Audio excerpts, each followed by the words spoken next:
पाकिस्तान को नंबर 1 पर लिया है उनके माइंड में तो। हाँ, इंडेक्स साइज या जो भी दुनिया है। की सबसे भाई पावरफुल आर्मी पाकिस्तान की है। ये हाँ, वो बात भाई मेरे आप पहले मैंने लास्ट टाइम जब देखा था तब मुझे पाकिस्तान का अगर मैं बात करूं तो मुझे 10वें नंबर पे ही मिला था और इंडिया मुझे जो है चौथे नंबर पे ही काफ़ी देर से जो है वो नज़र आ रहा है। हाँ, मैं भी थोड़ा सा कंफ्यूज हो गई थी। नमस्ते दोस्तों, आज का हमारा वीडियो है वर्ल्ड अफेयर्स का the most powerful militaries in the world 2023 की रैंकिंग। और इस वीडियो में हम लोग देखेंगे कि जो पाकिस्तानी रिएक्टर्स हैं उन्होंने क्या रिएक्शन दिया है। आपको अगर इनके जो ओरिजिनल वीडियोस है उनको देखना है तो मैं लिंक इस वीडियो के डिस्क्रिप्शन में उनका लिंक्स डाल दूंगा, आप जाके चेकआउट कर सकते हैं। और अगर आपको ये वीडियो अच्छा लगे तो प्लीज़ लाइक कीजिए और सब्सक्राइब करके हमको सपोर्ट कीजिए ताकि हम लोग फ्यूचर में और अच्छे अच्छे वीडियोस आपके लिए ऐसे ही ला सकें। Thank you. नमस्कार and I welcome you all to world affairs. मैं हूं Prashant Dhawan. Now global fire power index की जो रैंकिंग है ये अपडेट हो चुकी है। शॉकिंग रैंकिंग सामने आई है। कई बड़े देश पीछे हो गए, कई छोटे देश आगे आ चुके हैं।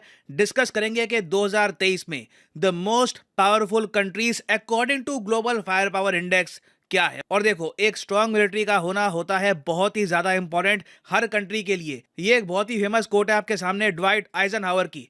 ये वर्ल्ड वॉर 2 में सुप्रीम लीडर थे सारी अलाइड फोर्सेस के, मतलब के यूएस, फ्रांस, जो भी देश जर्मनी और जापान के अगेंस्ट थे उनके लीडर थे आइजनहावर। बाद में ये यूएसए के फिर प्रेसिडेंट भी बने। इन्होंने ये कहा था कि मिलिट्री पावर की वजह से ही आप एक ऐसी शील्ड बना पाते हो जिसके पीछे आप कंस्ट्रक्शन कर सकते हो, साइंटिफिक प्रोग्रेस कर सकते हो, ओवरऑल सिविलाइजेशन और मैनकाइंड को आगे बढ़ा सकते हो। और मिलिट्री पावर के मामले में किस देश की क्या रैंकिंग है, चलिए ये देखते हैं।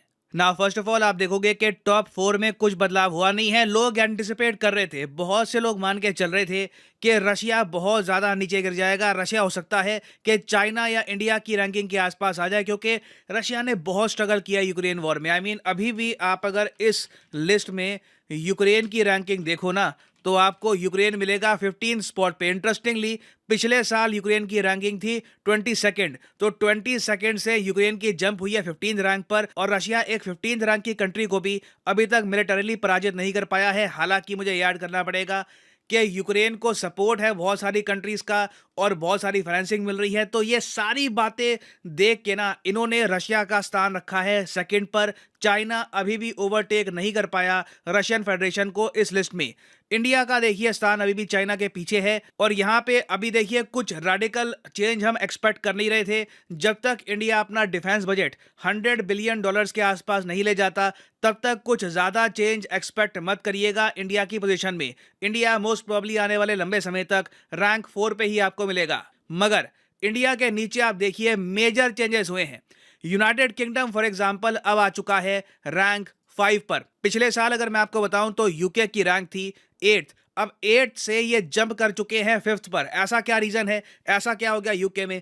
देखिए एक ही रीजन है, यूके की बड़ी घोषणा कि ये लोग अपना जो डिफेंस बजट है ये 100 बिलियन पाउंड, डॉलर नहीं 100 बिलियन पाउंड कर देंगे 2030 तक। मतलब कि अभी जो इनका डिफेंस बजट है ये 48 बिलियन पाउंड है, इसको ये डबल करने वाले हैं 100 बिलियन पे। उसके अलावा यूके ने अपने डिफेंस एग्रीमेंट्स जापान के साथ, यूक्रेन के साथ और जरा स्ट्रॉन्ग कर दिए हैं। और यूके के प्लान्स ये भी हैं कि ये बहुत सारे एयरक्राफ्ट कैरियर भी बिल्ड करेंगे इन द नियर फ्यूचर। और मैं यहाँ पर ये ऐड कर दूं कि अगर यूके बहुत सारे aircraft carrier, at least 2 aircraft carrier build कर लेता है और अपना डिफेंस बजट इसी स्पीड से बढ़ाता रहता है, और इंडिया का डिफेंस बजट उतना ही रहता है 70-80 बिलियन के आसपास, कोई बड़ी बात नहीं है कि इंडिया और यूके के बीच में जो गैप आपको दिख रहा है ये बहुत कम हो जाए। हालांकि यूके ओवरटेक तो नहीं कर पाएगा क्योंकि पॉपुलेशन का इशू है।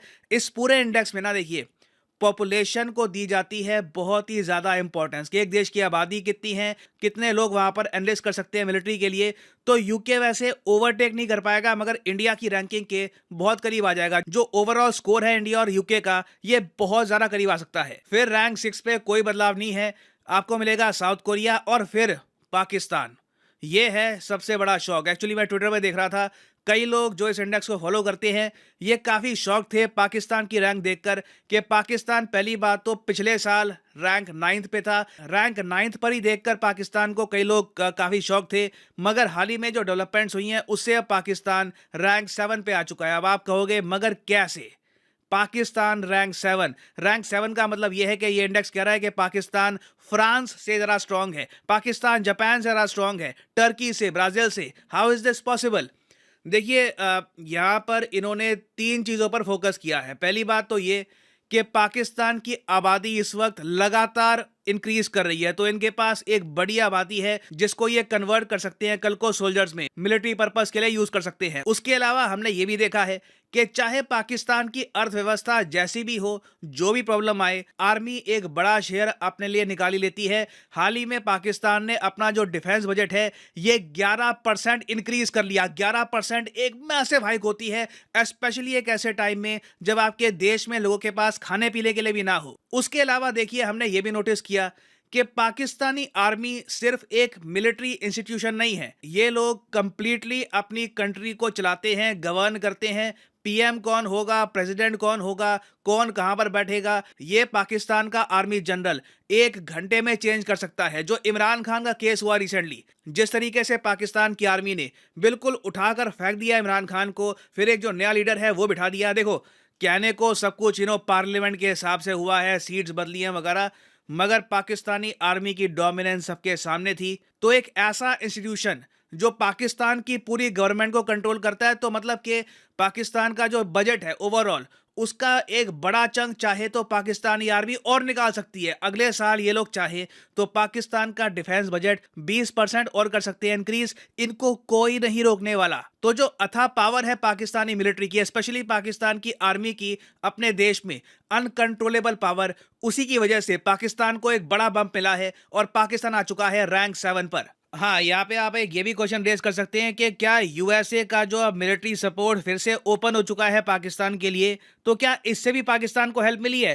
थोड़ी बहुत मिली होगी, मगर अगेन देखो पाकिस्तान को कुछ नया मिलिट्री हार्डवेयर अभी तक तो मिला नहीं है। ठीक है, अभी तक तो मिला नहीं है। मान लीजिए कल को नया मिलिट्री हार्डवेयर इनको मिलता है तो डेफिनेटली पाकिस्तान की जो रैंक है ये और बढ़ सकती है। Pakistan could overtake south Korea in the near future, ये बिल्कुल हो सकता है। नाउ अब आप पूछोगे मगर जापान गिर कैसे गया, जापान की रैंकिंग नीचे कैसे हो गई, इवन दो जापान ने अनाउंस किया है कि ये अपना डिफेंस बजट बहुत ज़्यादा बढ़ा देंगे।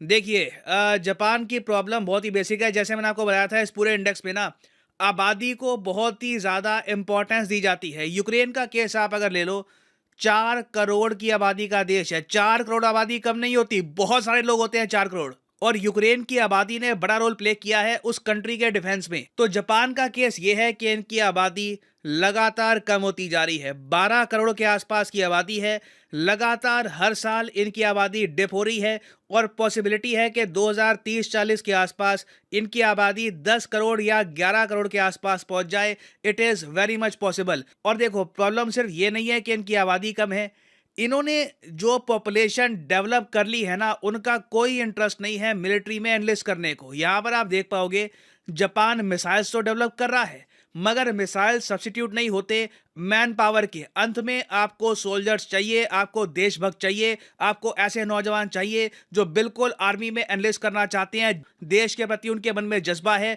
यहाँ पर देखिए जो आबादी है ये एनीमे देखना चाहती है, ये गाने सुनना चाहती है, ये लोग टेक्नोलॉजिकली एडवांस करना चाहते हैं। मिलिट्री आप कह लो एक बहुत ही ज़्यादा अट्रैक्टिव ऑप्शन है नहीं जापान की सोसाइटी में। हो सकता है मे बी कल को देश पे आपदा आ गई, यूएसए ने कह दिया कि हम आपकी रक्षा नहीं कर पाएंगे, जापान को समझ में आ गया कि यूएसए के न्यूक्लियर वेपन्स अब जापान की रक्षा नहीं करेंगे, तब हो सकता है कि इनके नौजवान खुद उठकर मातृभूमि की रक्षा करने के लिए आए। मगर अभी के लिए जापान की रैंकिंग बिल्कुल हर साल नीचे गिरती जा रही है। और फ्रांस का केस देखिए, फ्रांस में क्या है कि सेंट्रल गवर्नमेंट बहुत सी प्रॉब्लम फेस कर रही है, बहुत से प्रोटेस्ट हो रहे हैं, इनका मिलिट्री बजट उस स्पीड से इंक्रीज हो नहीं रहा। उसके अलावा हाल ही में फ्रांस ने अफ्रीका से रिट्रीट कर लिया, अफ्रीका से अपनी बहुत सारी मिलिट्री वापस बुला ली। तो फ्रांस का जो इम्पैक्ट था अफ्रीका में अब ये बहुत कम हो चुका है। ये अब इंडो पैसिफिक पे ज़रा फोकस कर रहे हैं। अगेन देखो, अगर कल को फ्रांस इंडो पैसिफिक में कोई बड़ा मूव चलता है, बड़ी डिप्लॉयमेंट करता है, तब वापस हो सकता है कि फ्रांस आपको रैंक 8 पर मिले, मगर for the time being France 9th और 10th के आसपास रहेगा। फिर अगर हम इंडिया के आसपास के जो देश हैं उनकी बात करें तो बांग्लादेश की रैंक मैं आपको बताऊं तो बहुत पीछे है। बांग्लादेश की रैंक म्यांमार से भी पीछे है। आपको बांग्लादेश की रैंक मिलेगी 40th। Bangladesh by the way हमेशा कोशिश करता है कि मिलिटरीली ये म्यांमार से आगे रहे। फिर नेपाल की अगर मैं बात करूं तो नेपाल को यहां पर रैंक किया गया है 129th। जी हां, बहुत ज्यादा पीछे रैंक किया है नेपाल को। याद रखिएगा, नेपाल की कोई नौसेना है नहीं, नेपाल की थोड़ी बहुत बस आर्मी है और एयरफोर्स है, तो इसलिए नेपाल की रैंक है 129। फिर श्रीलंका को अगर हम देखें तो ये आपको मिलेगा 71st रैंक पर, और अगले साल श्रीलंका की रैंक और जरा कम हो जाएगी क्योंकि हाल ही में इनकी सरकार ने यह अनाउंस किया है कि अपनी मिलिट्री को ये बहुत ज्यादा रिड्यूस कर देंगे अपने देश में खर्चा कम करने के लिए। उसके अलावा अगर हम देखें तो नॉर्थ कोरिया की रैंक है 34th। बाकी देखिए कुछ ज्यादा रेडिकल चेंज हुआ नहीं है। जो मैं आपको दिखाऊं तो ये है ग्लोबल फायर पावर इंडेक्स 2023। बताइएगा कि क्या आप इस इंडेक्स से एग्री करते हैं या डिसएग्री करते हैं, लिखिएगा इसके बारे में।